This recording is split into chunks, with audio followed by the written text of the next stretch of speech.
이슈 인사이드입니다. 함께 이야기 나눠볼 세 분 먼저 인사합니다. 뉴스토마토 이혜진 기자, 토마토 투자클럽 오윤희 운용력, 허준식 해설위원입니다. 두 분 안녕하세요. 네, 안녕하세요. 네, 오늘의 이슈 확인하겠습니다. 화면 보여주시죠.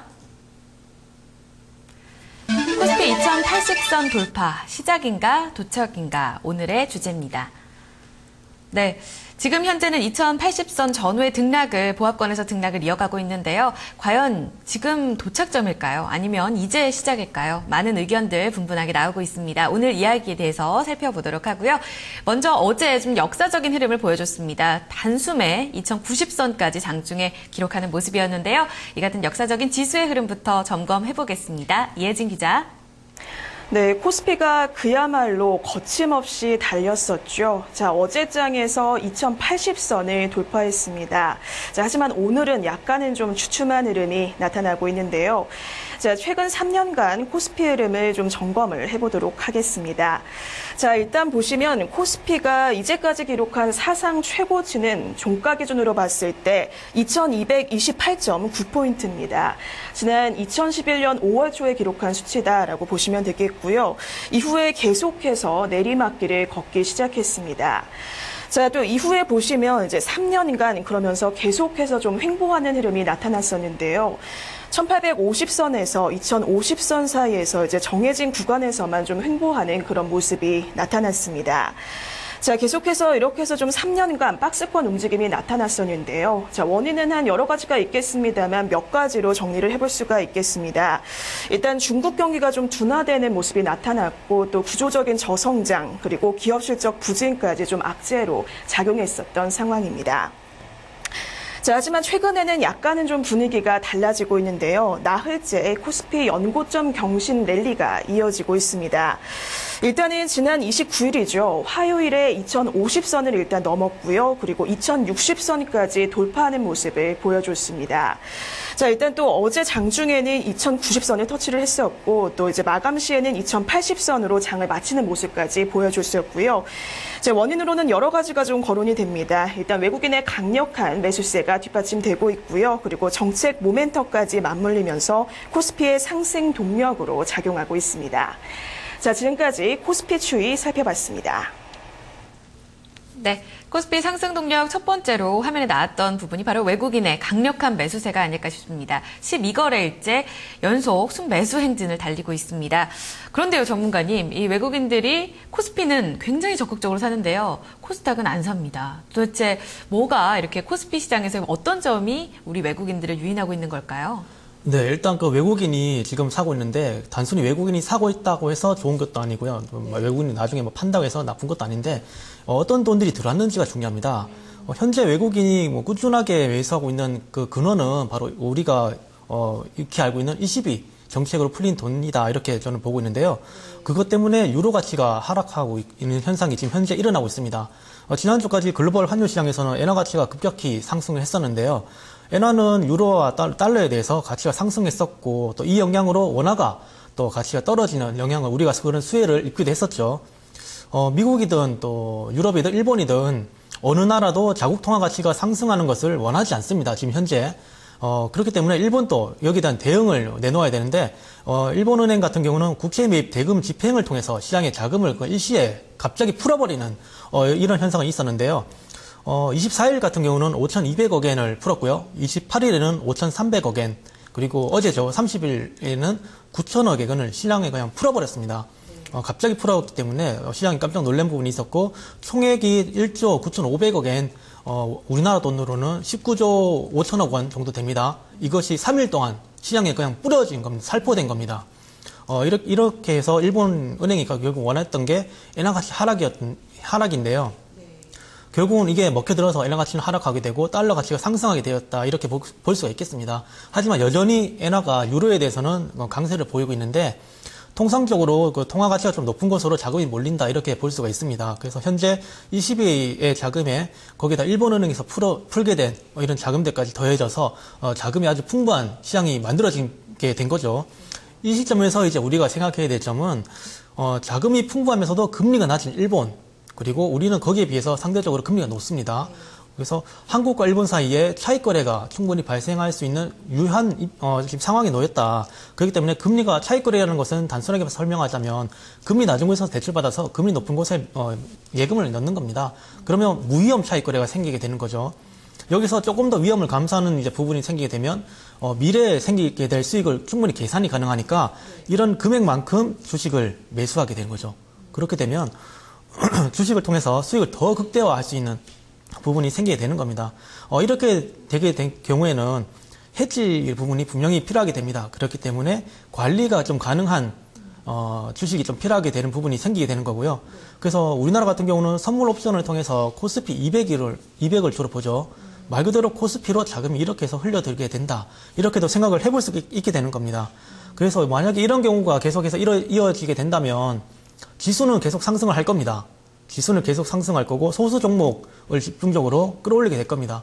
하지만 그것에 벗어난 대부분의 종목들은 앞으로도 계속 깨지는 이런 현상이 계속해서 일어날 것이다.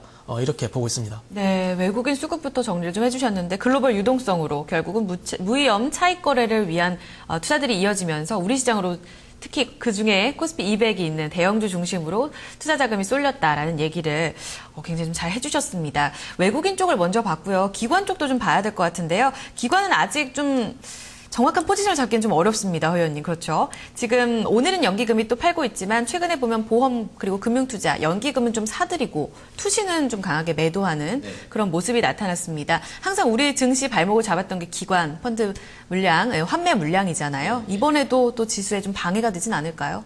네, 일단 상승장에서 개인이 팔고 있는데요. 투시는 개인 펀드 환매가 나와서 파는 것이 대부분이라고 봐야 되니까 결국 투신 매도는 개인이 지수 상승시마다 좀 팔고 있다 이렇게 보면 될 것 같고요. 보험과 연기금은 상대적으로는 개인과 다른 매수 행진을 하고 있는데 아마도 이번에 나온 그 정부의 경기 부양 모멘텀을 또 세제 개편한 관련 이슈를 좀 긍정적으로 보고 있다 판단합니다. 그리고 개인의 환매는 글쎄 지금 그 설정의 기준으로 보시면 아직도 한 50, 60조 원대가 남아 있어서요. 극단적으로 본다면 펀드 환매 물량은 아직도 한 60조가 남아 있다고 보시면 될 것 같고요. 다만 이제 이번에 2000에서 2090선 가파르게 올라오면서 확인했듯이 개인의 환매보다는 외국인 매수 강도가 훨씬 강했기 때문에 지수 발목을 잡는 데는 실패했다고 보고 있고요. 시총이 지금 한 1300조 나와 있는데 펀드 한 60조 정도라고 하면 4 내지 5% 정도 되는 돈이기 때문에 아주 큰 부담은 되지 않는다고 보고 있습니다. 네, 수급의 마지막 과제가 되겠지만 부담은 향후 크지 않을 것이다. 지금 같은 흐름이 좀 더 이어진다고 보면 되겠습니다. 기관 쪽에 그런 문제가 되지 않는다면 수급이 크게 문제가 되지 않는다면 결국은 우리가 외국인 쪽으로 다시 한번 눈을 돌려야 되지 않을까 싶은데요. 전문가님, 앞서서 글로벌 유동성과 관련해서 왜 외국인들이 우리 시장에 들어오게 됐는지를 설명을 해주셨어요. 최근 흐름을요. 그런데 이 배당 정책을 발표하게 되면서 외국인 자금이 더 급속도로 들어왔거든요. 이런 대내적인 모멘텀도 본다면 향후 어느 정도나 더 사들일 수 있을지를 전망할 수 있지 않을까요? 외국인이 계속 들어오기 있는데요. 네. 물론 배당이 참 좋은 유인책 중에 하나긴 한데 배당 때문에 외국인이 들어온다 이렇게 생각하는 건 어떻게 보면 좀 위험하다 저는 이렇게 생각을 합니다. 왜냐하면 현재 10대 그룹의 배당 수익률이 0.82%밖에 안 됩니다. 그러니까 요즘 초저금리라고 하는 우리나라 은행에 이자의 절반도 안 되는 상황이죠. 실질적으로 배당을 주력을 해서 돈 벌기는 별로 쉽지가 않습니다. 그렇기 때문에 그나마도 이제 은행 이자는 무조건 나오잖아요. 안 나온다는 생각 안 합니다. 네. 그런데 배당은 기업 자율입니다. 안 줄 수도 있는 거죠. 이런 입장이 그렇기 때문에 외국인 입장에서 굳이 배당을 목적으로 해서 한국 주식을 매수한다. 그것은 전체 포트의 위험만 높이는 결과밖에 안 되는 거죠. 그렇기 때문에 배당은 우리 입장에서는 아주 좋은 유인책이다 이렇게 볼 수가 있겠지만 외국인 입장에서는 현실적으로 위험 대비 메리트가 그렇게 높은 건 아니다. 그러니까 다분히 판매자 중심으로 생각할 때는 좋은 건데 소비자 입장에서 고객 입장에서는 별로 이렇게 되는 거죠. 다만 외국인 자금은 먼저 말씀드린 것처럼 계속 들어온다고 저는 생각을 합니다. 배당과 관계없이 열쇠는 배당이 아니라 저는 금리다 이렇게 보고 있는데요. 한국은행 금리 인상 지금 당장 어렵습니다. 만약 인상하게 되면 차익거래 쪽으로 지금 차익거래 쪽으로만 그쪽으로만 생각을 해본다면 차익거래 수익이 더 커지니까 외국 자금 물론 더 들어올 겁니다. 그럼 주식은 뭐 올라가겠죠. 하지만 환율이 그야말로 지금 뭐 방치를 넘어서서 지역 불능에까지 갈 수가 있기 때문에 원화 강세에 너무 가파르게 그렇게 된다는 거죠. 그렇게 되면 우리는 결국 수출을 통해서 먹고 사는 나라인데 기반이 힘들어지는 거죠. 반대로 금리 인하를 하기도 좀 어렵다고 생각을 하는데요. 금리 인하를 하게 되면 차익 거래의 의미가 없어지게 됩니다. 많이 줄어들게 되죠. 그렇게 되면 차익 거래에서는 주된 목적은 금리 차에서 오는 이 무위험 그러니까 예대 마진입니다. 그러니까 무위험 수익을 노리고 들어온 자금들인데 부수적인 주식은 어떻게 보면 부수적인 거거든요. 결국은 그 외국 자금 빠져나가게 된다. 뭐 일정 부분이라도. 지금 현재 외국인 포지션 보게 되면 거래소에서 현물 중심으로 계속해서 사들이고 있는데 이 부분이 반대 방향에 놓이게 된다면 지금은 좋지만 반대 방향에 놓일 경우에는 도구로 작용할 가능성이 높습니다. 잘못하면 주식시장 순간적 붕괴가 일어날 수도 있겠고요. 경제부총리께서 지금 계속해서 압력을 넣습니다. 한국은행 총재에. 금리 인하 쪽으로. 그런데 한국은행 총재는 대답을 안 내놓고 있어요. 시원한 대답 안 합니다. 알고 있기 때문에 대답을 못 하는 거예요. 그렇기 때문에 이것을 외국인 투자자들도 훨씬 알고 있습니다. 이 사실을. 그렇기 때문에 지금 어떻게 보면 일본의 옷을 입은 유럽계 자금이다. 저는 이렇게 보고 있는데 이런 자금들이 우리의 상황을 알기 때문에 더 들어올 것이다. 왜냐하면 그들 입장에서는 이렇게 가든 저렇게 가든 손해볼 게 없습니다. 그렇기 때문에 외국인 자금은 어쨌든 계속 들어온다. 저는 이렇게 보고 있습니다. 그렇군요. 하반기에도 기대를 해볼 수 있다. 금리의 방향이 또 외국인에게 좀 좋은 키가 될 수 있다는 얘기를 함께 해주셨는데요. 만약 금리 인하가 될 경우엔 그 금리 차에서 올 수 있는 그런 무위험 차익 거래가 많이 줄어들 것이다. 이런 얘기는 또 함께 제기를 해주셨습니다. 8월에 또 금리 방향이 굉장히 또 다시 한번 중요해지지 않을까 싶습니다. 자, 계속해서 들어온다는 전제 하에 지수가 앞으로 더 갈까가 또 앞으로의 관건이 되지 않을까 싶은데요. 허 의원님, 그 실적 시즌 이번에 들어서기 전에 2분기 굉장히 좀 어닝 쇼크일 거다라는 얘기가 많았었죠. 네네. 물론 대내 모멘텀도 너무 좋긴 하지만요. 이런 실적이 굉장히 좀 아주 좋게 나오지는 않고 있는데도 불구하고 지수는 올라가는 그 원인은 어디서 찾을 수 있어요? 네, 일단은 뭐 그냥 단기적인 흐름만 보면 그 선반영됐던 부분도 있고요. 실제로 쇼크 기업들이 많습니다. 그래서 이제 그런 업체들은 뭐 영향을 좀 주고 있다 이렇게 보시면 될 것 같고요. 또 이제 큰 흐름에 봤을 때는 이 부분을 보시면 이제 의문점이 풀리실 텐데요. 사실 요 아이디어는 허남권 신영자산운용 부사장 아이디어인데요. 허 부사장이 3월 달에 올해 이제 7년 만에 좋은 장 온다고 하면서 이야기했던 부분이에요. 지수는 그 부사장 이야기가 나와서 넉 달 만에 한 10% 지금 올라가 있는 상황이라서 적중했다고 보시면 되겠고요.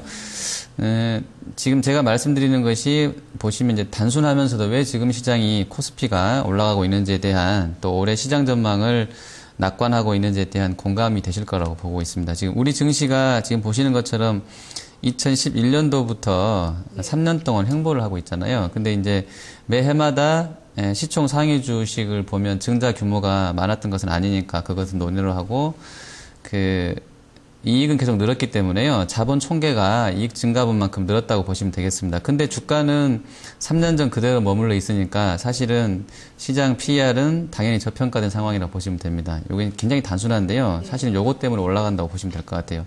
동양에서 제시한 표 보시면 유니버스 200 종목이니까 전체 상장사를 커버한 것은 아닙니다만 대부분 다 영향이 큰 종목이기 때문에 시장 전체로 봐도 무난할 것 같은데요. 2012년도에 순이익이 83조 원이었고요. 작년에 76조 원, 그리고 올해 전망은 뭐 20% 이상 상향된 92조 원까지 나오고 있습니다. 우리가 1900선에서 대략 PBR 1배 정도라고 했기 때문에 물론 지금 2000선을 한 배 정도라고 보는 쪽도 있습니다만 좀 공격적으로 봐서 대략 북밸류는 한 1100조 원 정도라고 친다고 그러면요. 대략적으로 최근 2년 반 동안에 앞서 보여드린 대로 순이익이 200조가 늘었잖아요. 그러면 분모가 200조가 커진 거니까 이전과 같은 밸류로 맞춰주려면 당연히 분자 부분이 프라이스가 18% 올라와야 된다는 거죠. 그래야 1대1로 보면 3년 전과 평균 친화가 된다는 것인데 근데 2011년도 평균이 지수 2000선이니까 2000포인트 곱하기 18% 하면 2360이 나옵니다. 이런 논리가 지금 한남권 부사장류의 논리이고요. 3년간 이익이 늘었는데 주가는 그대로인 것은 말이 안 된다. 그러니까 올해 증시는 무조건 올라갈 가능성이 높다. 이런 논리이겠습니다. 상당히 공감이 되는 부분이고요. 지금 시장은 2분기 실적이 부진하다고는 합니다만 총액 기준으로는 상장사가 아까 유니버스 200 기준으로 봤을 때 적자를 내고 있는 정도는 아니에요. 그러니까 단기적으로 쇼크 수준도 나왔던 적 일부 있습니다만 다 합산해 보면 지수는 일부 업체들의 쇼크에도 불구하고 올라가고 있는 것이 좀 설명이 될 것 같습니다. 네. 네, 좀 명쾌합니다. 그전에도 사실 증권사 리포트를 보면 여전히 신흥국 가운데서도 우리 시장이 밸류에이션 매력이 있다는 얘기를 꾸준히 봤었는데요. 이런 부분에 있어서 아주 명확하게 좀 논리가 설명이 되는 것 같아요. 결국 두 분의 얘기를 총 집합해본다면 환율 매력과 더불어서 밸류에이션 매력 때문에 외국인들이 우리 시장에 온다고 볼 수가 있잖아요. 하나만 더 추가적으로 허연님께 여쭤보면 그런데 왜 코스닥은 사지 않는 걸까요? 코스닥은 밸류에이션 매력도가 없는 걸까요? 네, 당연하죠. PER도 높고요. PBR은 사실 말도 못하게 높은 종들이 많고요. 워낙에 이제 IT에 기반하고 IT 바이오 보면 이제 다 신성장 기업들이 많이 가 있던 쪽이잖아요. 그러니까 PBR 같은 경우는 지금 시장 컨셉하고는 안 맞죠. 그러니까 좀 건드리지 않는 것 같고요. 워낙에 상반기에 한 지수 기준으로 15% 이상 올라가게 되면서 많이 올랐던 부분이 그러니까 정상화라고 표현하면 좀 애매한데요. 그게 이제 수익률 차이가 이제 좁혀지는 것이기 때문에요. 사실은 중장기 투자자들한테는 최근에 코스피 급락이 별 영향이 그러니까 별 쇼크가 아닐 수도 있겠습니다만 단기에 아마 단기적인 접근을 하시는 분들한테 상당한 쇼크로 지금 받아들이고 있다 이렇게 판단하시면 될 것 같습니다. 알겠습니다. 두 분의 설명을 좀 들어봤는데요. 증권사에서 이 코스피의 박스권 돌파는 어떻게 보고 있을까요? 향후 전망에 대해서 한번 살펴봅니다. 이혜진 기자, 증권사 시각 전해주시죠. 네, 코스피가 연고점 랠리를 이어가면서 증권가에서도 상당히 좀 기대감이 높아지고 있는 상황입니다. 자, 하지만 그런 만큼 또 이면에서는 우려감도 어느 정도 좀 존재하고 있는 상황인데요. 자, 그러니까 이제 전적으로 외국인 수급에 따른 상승인 만큼 어느 정도 좀 부담은 있다는 겁니다. 자, 그러니까 코스피가 앞으로는 실적 같은 어떤 펀더멘털 요인에 대한 신뢰감을 확인하는 과정에서 아주 천천히 상승할 것이다라는 그런 이야기들이 나오고 있습니다. 요약을 해보자면 결국에는 코스피가 계단식 상승 패턴을 나타낼 것이다라고 정리를 해볼 수가 있겠고요. 자, 이렇게 해서 코스피가 점진적 상승 과정을 거쳐서 이제 조만간 2100선에 도달할 것이다라는 전망들이 나오고 있는 시점입니다. 자, 증권사별로 좀 더 구체적인 전망 또 전략까지 함께 살펴보도록 하겠습니다. 자, 먼저 보시면 이제 우리투자증권입니다. 최근에 이제 거래대금 증가까지 수반하고 있다는 점 상당히 좀 긍정적으로 보고 있고요. 자, 그 중에서도 현재 외국인이 집중적으로 매수하고 있는 업종에 주목할 것을 권하고 있습니다. 자, 다음으로 좀 다른 의견도 살펴보도록 하죠. 좀 이색적인 의견인데 어제도 얘기를 들어봤습니다만 한양증권연구원의 이야기입니다. 좀 이제는 코스닥에도 약간은 좀 주의를 기울일 필요가 있다라고 이야기를 하고 있는데요. 자, 일단 종목별로는 개별 모멘텀이 있고 또 이제 정책 수혜감까지 보유하고 있는 종목들 저가 매수 전략도 좀 고려할 필요가 있다라고 조언하고 있는 상황입니다. 자, 지금까지 증권가 전망 살펴봤습니다.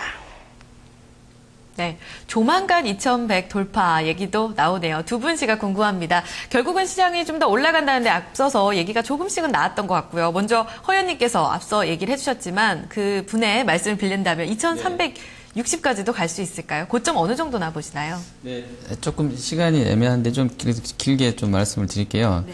오늘 아주 좋은 리포트가 나와서 갖고 왔는데요. 아까랑 이제 같은 거의 비슷한 맥락입니다. 동양증권의 김광현 퀀트 애널리스트 보고서인데요. 핵심은 우리 증시 PBR이 너무 낮다는 겁니다. 지금 자산가치 재평가로 PBR에 대한 주목도가 높아지고 있는데 전 세계 증시에서 우리가 선진국 대비로 할인폭이 47%나 된답니다. 거의 우리나라 증시 PBR이 선진국 대비로 절반 정도밖에 안 된다는 거예요. 근데 PBR 중에서 아까 3년간 제가 이제 아래 B가 늘고 P는 그대로이기 때문에 PBR이 떨어졌으니까 이제는 P가 올라가면서 시총이 올라갈 시점이 됐다는 거죠. 그러니까 일리가 있는 말인 것 같고요. 향후 흐름은 일단 1차로는 단기적으로는 2050에서 2060선이 3년 박스권 상단 강력한 저항대였기 때문에 필연적으로 리테스트 나와야 된다고 봅니다. 그래서 저 선이 지지 저항의 역할 변경에 대한 신뢰도를 높이는 작업이 일단 선행은 돼야 되고요.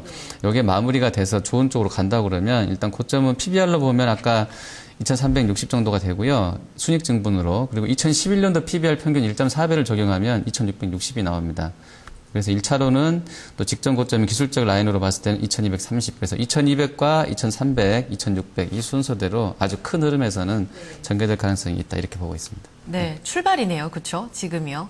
네, 1차적으로 2050, 2060의 리테스트가 성공하면요. 네. 그렇군요. 네. 전문가님은 어떻게 보시나요? 이제 출발 시점인가요? 그렇죠. 어떻게 보면 출발선이 지금 당겨져 있다. 저는 그렇게 보고 있는데, 네. 옵션 플레이어 입장에서 보자면, 오늘 같은 경우는 2083포인트가 좀 중요한 포인트대다. 이렇게 말씀을 드릴 수가 있겠고요.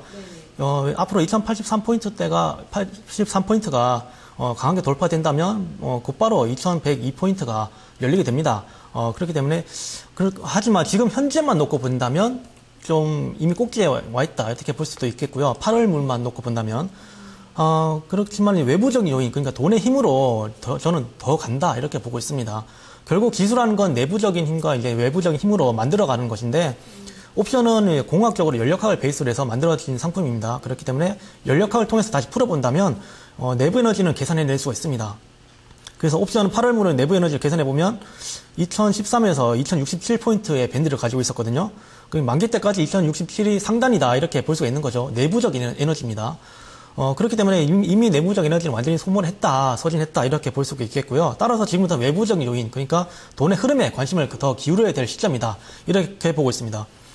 일본은행 같은 경우는 지금 QQE가 진행되고 있는데 시장에 돈을 엄청나게 풀어대고 있습니다. 국채 매입으로 연간 50조엔 지금 책정해 놓고 있고, ETF 매입으로 1조엔 책정해 놓고 있고요. 매월 국채 매입 평균 6조 5천억엔 사용하고 있습니다. 7월달, 이번 달에는 그것보다 평균보다 사용을 적게 했다고 오히려 일본 언론한테 비판을 받고 있는 입장이거든요. 우리가 속한 시장이 금융시장입니다. 금융시장은 돈의 힘이 가장 센 곳이죠. 기업 가치 같은 것은 실무시장에서는 물론 가장 최고의 힘입니다. 하지만 여기는 금융시장이기 때문에 돈의 흐름을 집중적으로 봐야 되겠다. 이것이 먼저다. 이렇게 말씀을 드리겠고, 전 세계 간단합니다. 전 세계 돈 계속해서 풀고 있고 우리나라는 그걸 흡수할 충분한 메리트가 있습니다. 그렇기 때문에 글로벌 자금들 금리에 민감한 상황에서 외환시장 통해서 움직이는데 지금이야말로 환율을 주의 깊게 봐야 될 시점이다. 이렇게 여기까지만 말씀드리고 정리하도록 하겠습니다. 네. 두 분의 시각을 좀 들어봤습니다. 일단 글로벌 자금 쪽, 환율 쪽으로도 한번 살펴봤고요. 우리 시장 내 자체적인 펀더멘털 쪽으로도 짚어보면서 시장의 탄력 어느 정도일까 함께 예상을 해봤습니다. 물론 판단은 주관적으로 할 수가 있겠지만요. 여러분들의 시장에 대한 판단에 좀 도움이 되셨으면 좋겠습니다. 네, 시장 이야기 오늘 여기서 마치도록 할게요. 두 분 감사합니다. 네, 감사합니다. 감사합니다. 네, 이슈인사이드 함께했습니다.